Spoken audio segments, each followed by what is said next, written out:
Welcome to Right on Track, a songwriting podcast. Thanks to Tone for tuning in. I'm Demi Michelle Schwartz, and I'm thrilled you're joining me on my songwriting journey. So kick back and relax, don't fall flat, and remember, stay right on track.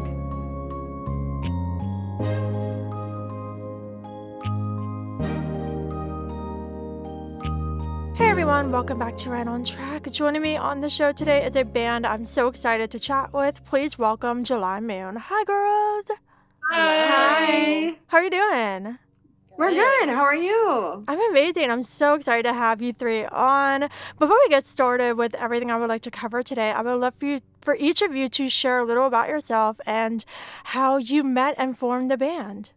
Yeah, want to start? Yeah, I'll start. My name is Piper Bateman, and a little bit about myself. I'm originally from Maryland. I went to college in Philly, and then I moved to Nashville right after that to pursue a career in music. And I originally thought I wanted to work in the music business, but decided to quit my job and pursue music, playing music and performing music and writing music full time. And I joined July Moon as a original founder back in 2021. And that's when I met Braelyn. Mm-hmm. Yeah, I'm Braelyn.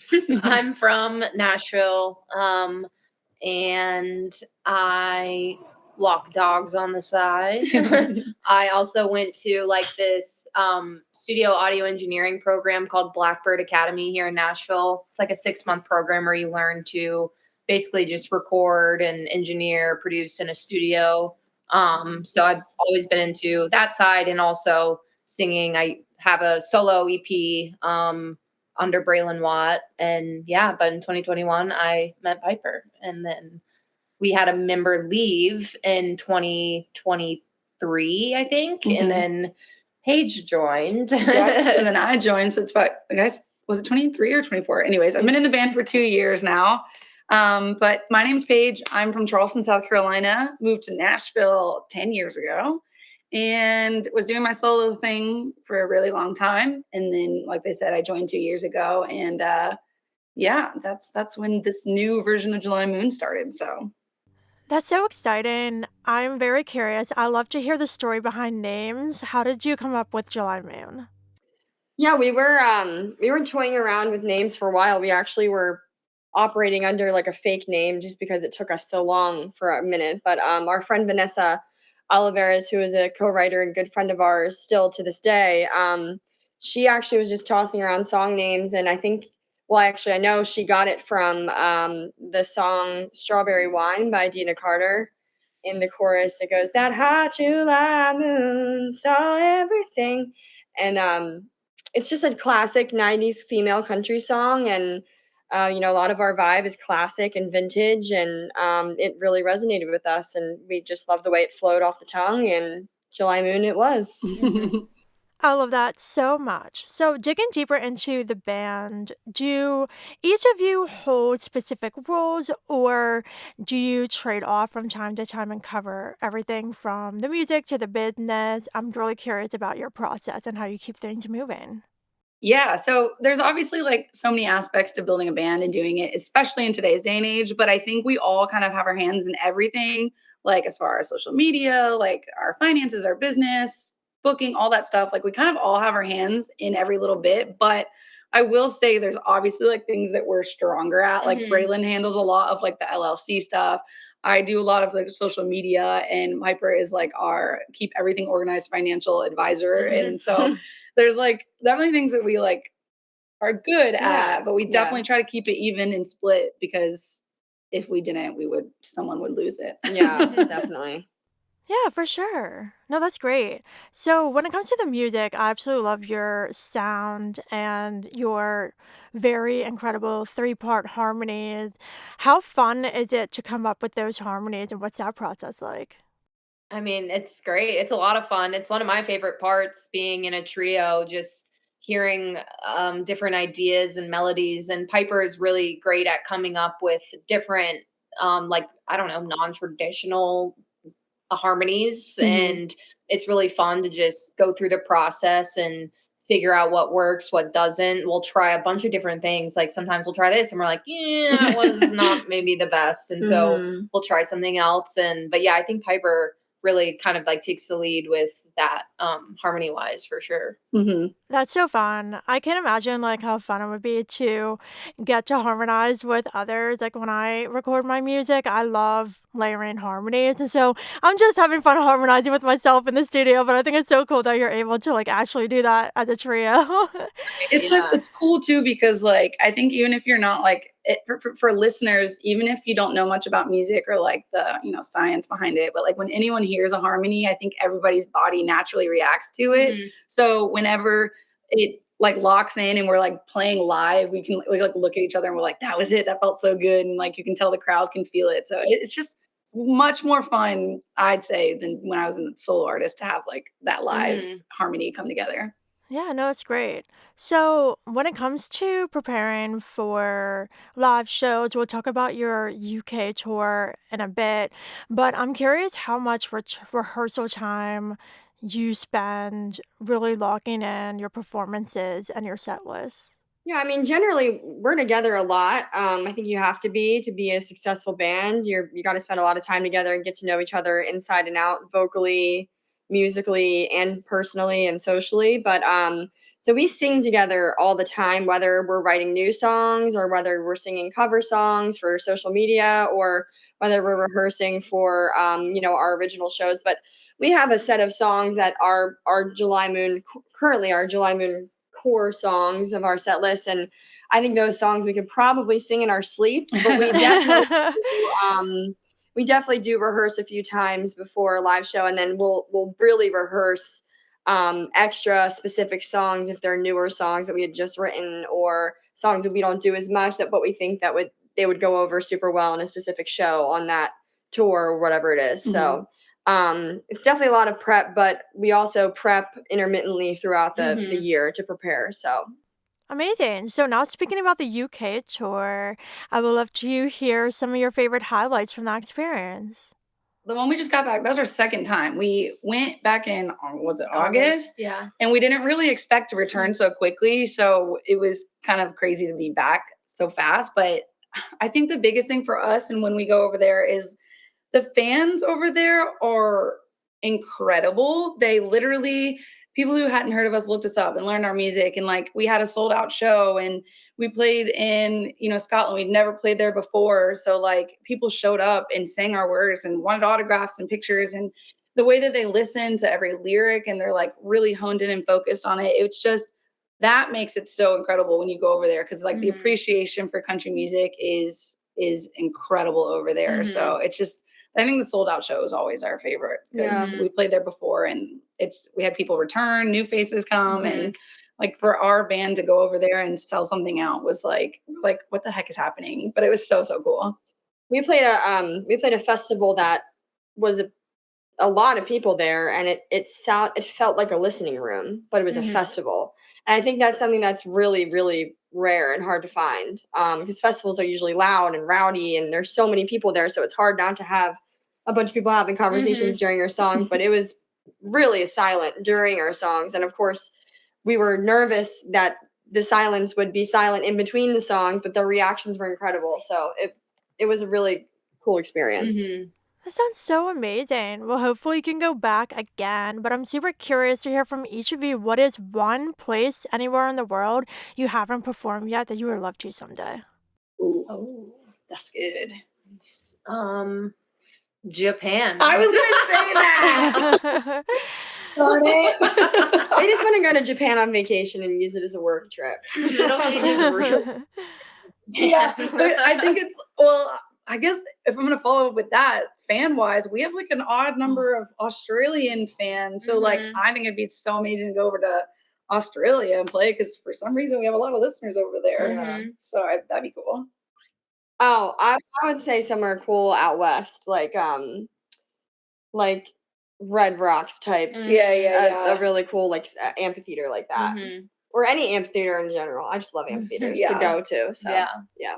That's amazing. Well, hopefully you can play in all those places someday. That would be so cool. So now I would love to hear about your latest release, Devil Walkin'. What inspired this song?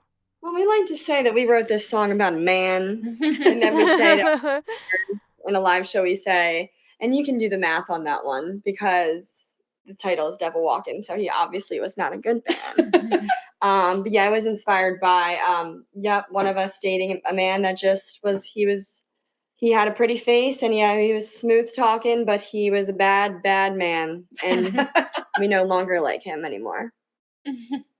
What was the recording process like for this?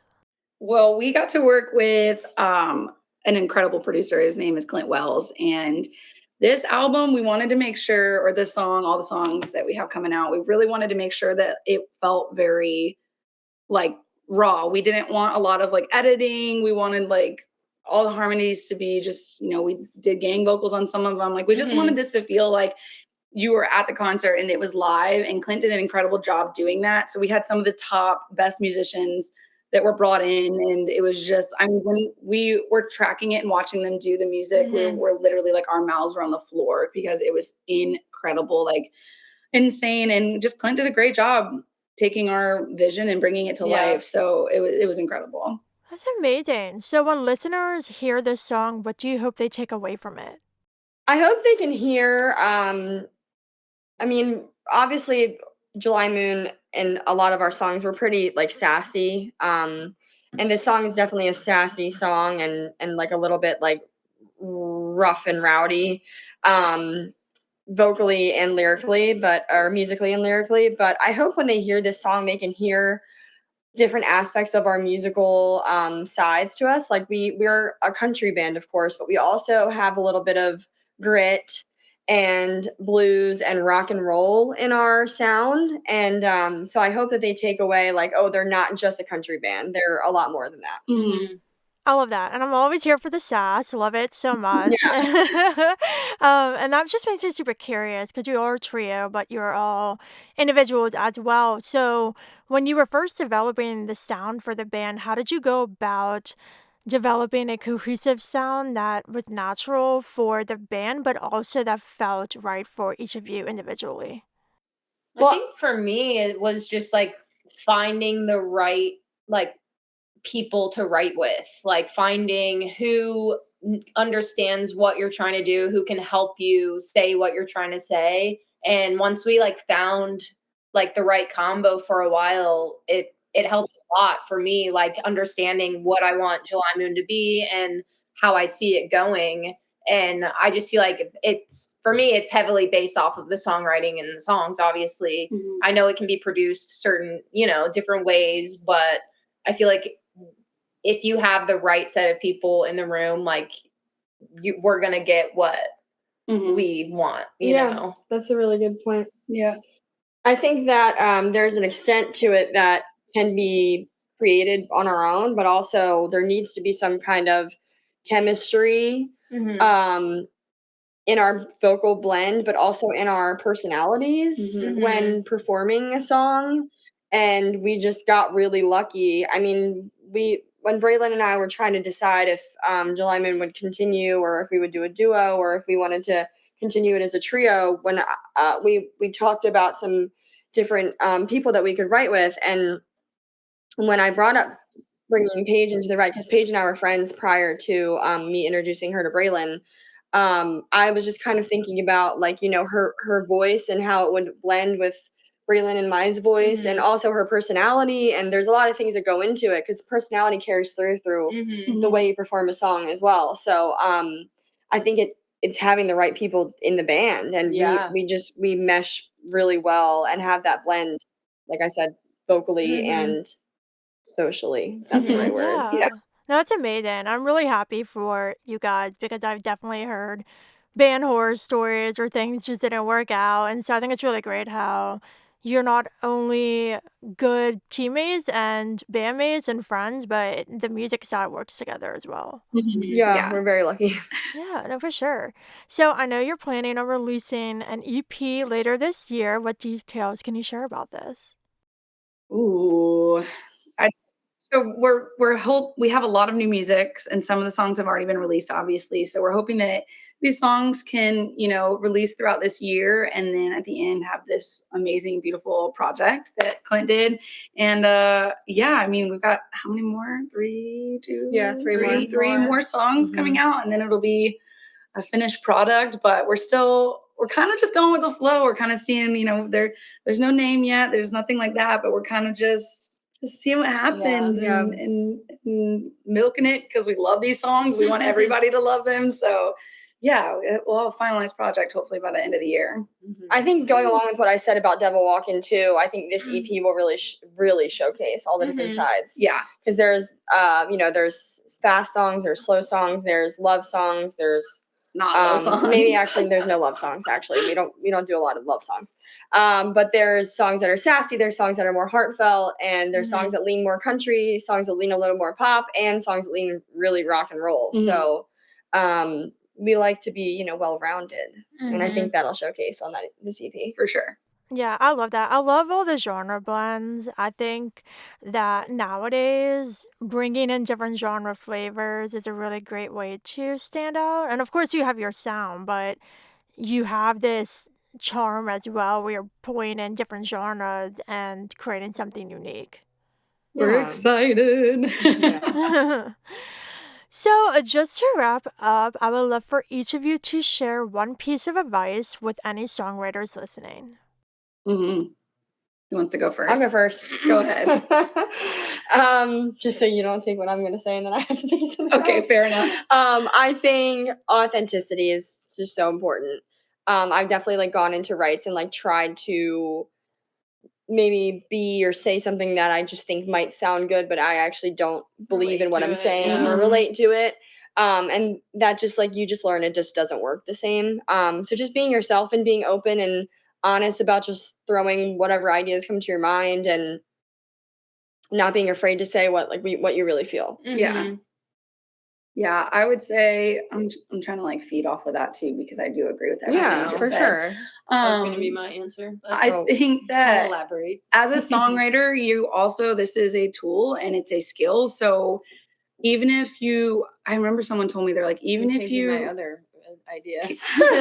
Well, get to thinking. It's a muscle, so you have to use it. So you have to practice every day, even if that one song is really crappy that day, it doesn't matter. You have to keep writing every single day and build that muscle up because it is a skill and a craft and just it doesn't matter. Write a poem, it doesn't write a blurb, it doesn't matter, but do it every day because you have to keep that muscle going. Yeah, I literally was going to say be real and just keep writing over and over, whether it's alone or poem. I started off just doing poems or just flow, not really anything, just flow of words. And I was like, oh, this kind of is like a song, I think. And then you just, add a melody to it. But yeah, practice. Don't be afraid to speak up. I have a big problem with that still in co-writes. I get nervous. But if nobody hears your ideas, then they'll never get put out there. So you seem to, trust yourself.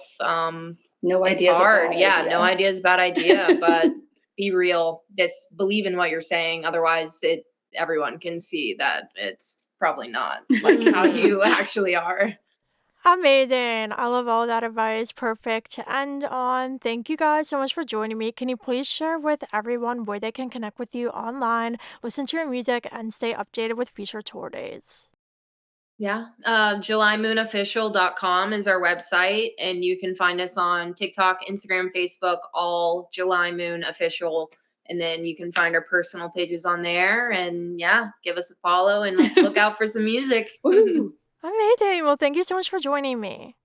Thank you so much for having us. Yeah, thank you. You're so welcome. Listeners, that's a wrap on this chat with July Moon. And of course, until next time, stay right on track.